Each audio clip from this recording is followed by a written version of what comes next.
Hi అండి అందరికీ. ఈరోజు నేను బెండకాయ పులుసు చేశాను.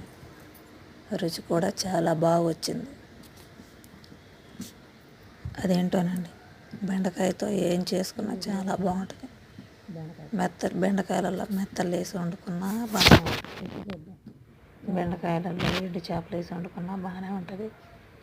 ఫ్రై చేసుకున్నా కూడా బాగానే ఉంటుంది. ఎగురు వండుకున్నా కూడా బాగానే ఉంటుంది. బెండకాయతో ఏది చేసుకున్నా కూడా బాగానే ఉంటుందండి. ప్లీజ్ అండి, నా వీడియోస్ కనుక నచ్చినట్లయితే లైక్ చేసి సబ్స్క్రైబ్ చేసుకోండి.